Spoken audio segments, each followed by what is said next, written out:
All right, hello and welcome to Double Play Sports. I'm James alongside Pat. Today we're going to be talking about a few topics. And to start off, what a time it is to be a Padres fan, right?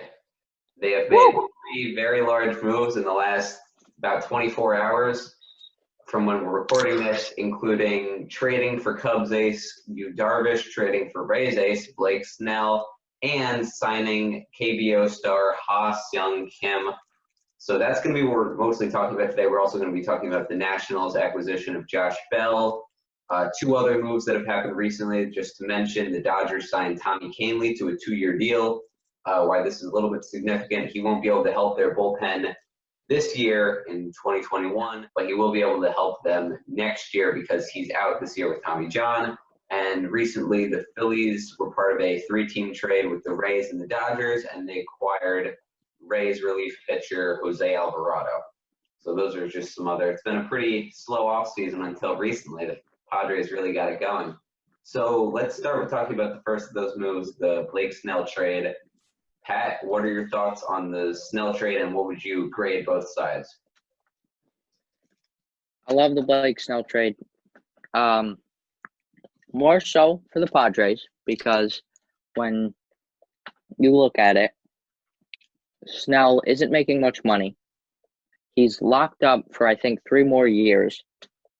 And obviously, he can be at a Cy Young level at his best. And we saw that in 2018. And then we saw glimpses of it this year. And we really saw it in the playoffs, especially in that last game of the World Series from him. So, I mean, the return heading back to Tampa, at first look, it doesn't look great. It's good, but it's not great. But you never know how these things are going to pan out. Yeah, absolutely. And what would you grade both sides? In the Padres, I think Snell is definitely the best guy to target on the pitching market because of his contract. And so I'm going to give them an A for sure. Love that move. For the Rays, not really sure where it's coming from. Give him B minus C plus because return was okay, but I'm not really sure why. Well, also because the Rays right now are kind of in win now mode because obviously they just came 2 games away from winning the World Series, which is pretty crazy. Won the AL pennant. They have a very solid team, very young, very cheap team. And like you said, Snell's not making a lot of money. And what they got is some solid prospects and then a backup catcher in Francisco Mejia. So what I'm seeing with this is they're just desperate to cut costs. And I know 2020 was a taxing year because there wasn't the revenue of fans in attendance. But overall, it was kind of a silly move. I'm definitely giving that a C. Like you said, for the Padres, I think Snell was the perfect fit for them. I think he's going to help them make a deep run in the playoffs as soon as 2021. And that rotation is going to be lethal, especially after the addition of the next guy we're going to talk about, which is Yu Darvish, the Cubs ace, who was finished second place in the 2020 National League Cy Young voting. He's a proven pitcher, strikes out a lot of guys, can throw, I think, 11 different pitches, which is pretty crazy. So I think he's also a nice veteran presence for that younger team. And I don't know what AJ Preller's doing right now, making all these big moves. The payroll's going to be high, but I think it's going to really show off. And to take down teams like the Dodgers or the Braves, which have a little bit higher payrolls, you have to spend money to win. Yeah, I don't absolutely love getting Darvish just because they already had Snell and because Darvish does come at a bit of a price. However, when you look at the return that they gave up, it seemed a lot more of quantity over quality for the Cubs in this situation. So overall, purely the trade, I think at least for now, Padres definitely win it. I'll give them A minus B plus on that just because I don't think it was really that necessarily to go out and get Darvish. And then Cubs get Zach Davies back, who has been good at times in the past for Milwaukee and San Diego, but overall, not that great of a return. Yeah, I really thought. Probably Oh, same yes. as the Rays over there, Yeah, around the B minus area. I really didn't think they were going to go after Darvish. I don't understand why the Cubs would trade Darvish to the Padres, and the Padres have a very, very deep farm system, which is kind of thinning out after all the moves they made during the deadline and now getting Snell. It's still a deep farm system, which has some really strong talent. And the Cubs, they're getting Zach Davies and 3 or 4 pretty solid prospects. I really thought the Padres were going to have to give up one of their kind of top level, big name prospects. And then along with that, the Padres also got their replacement for Francisco Mejia, backup catcher Victor Caratini, who has proven he could start for them. And so now they've got 2 very solid catchers. That team's going to be very solid all the way through. I like the trade for them. I think that was a no-brainer trade to accept, or they may have proposed it. I'm not really sure. But I definitely give the Cubs an A minus, or Padres an A minus. The Cubs, I don't like it for them. So I'm going to give them a D. I mean, you look at this when talking about the Padres farm system. This whole time in the past, they've been looking at guys like Noah Syndergaard, guys like that. Now these guys go up on the market and they get them like that. Now, what was always the thing that was stopping them from getting the pitcher? They didn't want to give up Mackenzie Gore. Now they've gotten 2 possible Cy Young level pitchers, and Mackenzie Gore is still in their farm system. The fact that they still have Mackenzie Gore after the slew of trades they've done in the last year really fascinates me. And when you look at their rotation right now, you've got like Dinelson Lamet. This is in no particular order because that's not my decision. That'll be Jace Tingler's. You got Dinelson Lamet, you got Blake Snell, you've got Yu Darvish, you've got Joey Lucchesi, you've got Chris Paddock, and then Clevenger comes back in 2022 after Tommy John, and you've got Mackenzie Gore, who's right around the corner from making his debut. They will have so many pitchers that they'll have qualified guys for that rotation, either in the bullpen or just letting them go in trades. Not letting them go, but probably should. And I mean, obviously they had quite an abundance of big pitching prospects, and of course they did ship off Patino to get Snell, which is expected. They were going to have to get rid of one of them. Now with all those pitchers we've mentioned, you're still looking at Ryan Weathers. He's on the outside looking in. He's going to have to either move to the bullpen or find a job somewhere else. He's a top prospect too. Now, what I do like about how they still have guys who they might develop into bullpen guys is that's worked in the past for teams. The best example you're going to get of that is with the Mets and Seth Lugo. They had an abundance of pitching. They moved him to the bullpen just last year. They had injuries. They needed a starter. He came in, and although his stats don't look all that great as a starter, he did have one game where he blew up. Besides that, it was pretty smooth sailing. He did a good job. Yeah, and I've been finding that a lot, but I think that it's not a very common occurrence where you have too many pitchers, but it can really be helpful, and especially the Padres are in a very difficult division. The Diamondbacks and Rockies and Giants could all be near playoff teams in some other divisions, but because you've got the 2 powerhouses now in the Dodgers and the Padres, it's going to be tough. But I think if AJ Preller is doing a beautiful job getting guys in and getting some really solid veterans, so I think that's going to help them. The guy who's not really a veteran that they just went out and signed was KBO shortstop, who was just mashed at the KBO level in 2020 and has for quite a few years, is Ha-Sung Kim. Kim is obviously a very proven guy in the KBO, which is not as difficult to play as the MLB, as far as we know. I've never played in the KBO.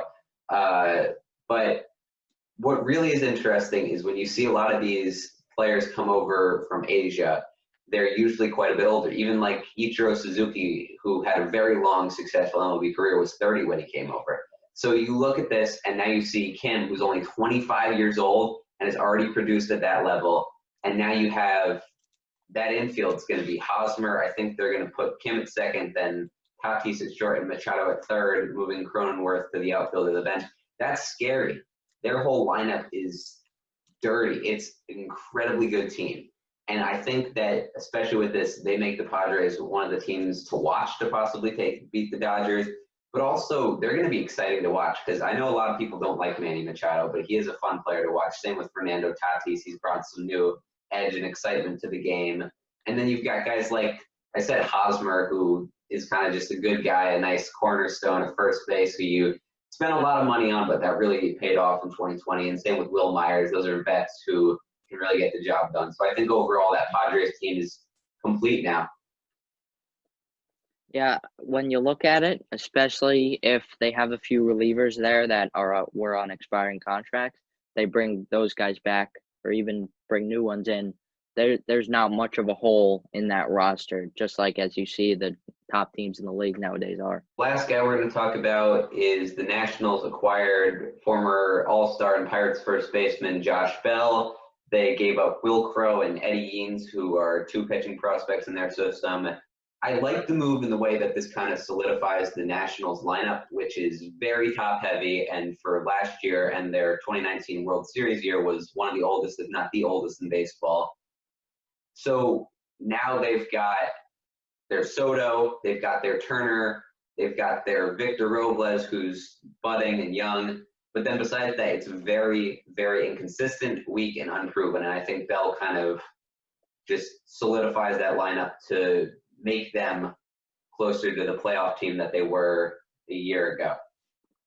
Yeah, I mean, I think a move like this was a move the Nationals needed to make. Obviously, when they acquire him through trade, you've heard talks about them going after Real Muto and other guys like that. I'm sure they're in the mix there. Because when you look at the division they're in, the NL East, you got the Braves, of course, who were just about as close as you can get to heading to the World Series this past season. Then you have all the buzz that's going on around the Mets. I mean, they've brought in James McCann. They've brought in Trevor May. Seems like there's only more to come unless we're going to have a big letdown of an offseason from them. Then you have the Marlins, who obviously out of nowhere, I don't know if that's going to hold up, but they competed this year. They won in the first round. I will see where that takes them. I'm not really sure about that.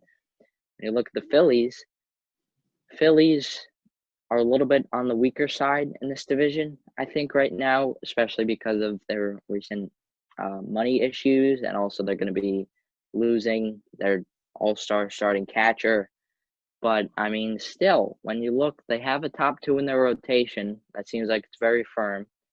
They acquired Jose Alvarado, and they need bullpen help. That's a good start. So they could end up being a good team. All five of these teams could end up being wild card teams, in my opinion. Of course, Yeah. I think you have the Braves at the top for sure, but we'll see what happens. Definitely. I do think the Marlins won't be back in the playoffs next year. I do like their talent, and I think it's very young, but I still think they're a few years away just because all these other teams are just getting better, and the Marlins are on a little bit of a limit with how much money they spend and the guys they go out and get. But, yeah, I agree. And the Nationals, they tied the Mets for the stellar of the division this year. So with a move like this, I think that really, and especially a bounce back year from Patrick Corbin, hopefully health from Steven Strasburg, and even Max Scherzer, for the money he's paid and the production he's had recently, they need a little bit more out of him. So I'm excited for the Nationals team. I think Bell was a great move. I'm a little bit sad they had to give up Will Crowe. That was a great pick in the 2020 draft. And I think he could kind of, because once you get past those top three, which were fantastic in 2019 in their rotation, in Scherzer, Strasburg, and Corbin, you had Anibal Sanchez, who's now gone. You had Eric Fetty or Joe Ross. So you have a lot of inconsistency there. And I liked what Will Crowe possibly brought to the table for their future, especially because Strasburg and Corbin are locked in long term. So I get the move. It makes sense. The Nationals needed another hitter. So I'd give this one for them probably like a B. And for the Pirates, you're probably the worst team in the majors right now. So you need to bring in all the young talent you can to start that rebuilding prospect. So I'd give them a B too. I like how they were bringing in young pitchers, because pitching has been a problem for them for a while, ever since they traded Garrett Cole. So yeah, I think overall that was a solid move. The Twins just signed Hansel Robles. Right. Well, you heard it here first. Breaking news: the Twins have signed former Angels and Mets relief pitcher Hansel Robles. Pat, you want to talk about this real quick? I mean, well, that's why I like the little notifications we get. Yeah. Well, I mean, he had success with the Angels. He was never much of anything special, particularly with the Mets. But obviously, he as people like to say around the baseball community, he's got stuff. He throws hard. He has some good off speed, although his main thing is that he throws really hard. But he had success with the Angels. Twins, they do need bullpen help. It's a good sign. Yeah, absolutely, and especially because they lost Trevor May to the Mets, and Robles I think had around a 2.5 ERA in 2019. He was I think injured and wasn't great in 2020, so they non-tendered him. But I like this move. The Twins definitely need bullpen, and if they want to compete with the White Sox, who are just getting better and better, and the Indians, who are still a really solid team with some key players, they've got to make moves like this just to continue to show that they're a playoff team. So, yeah, much more to look forward to. We've got a few interviews coming up, which we will be putting up soon. Make sure to support us in any way you can, and thanks for watching. Have a very late but happy holidays.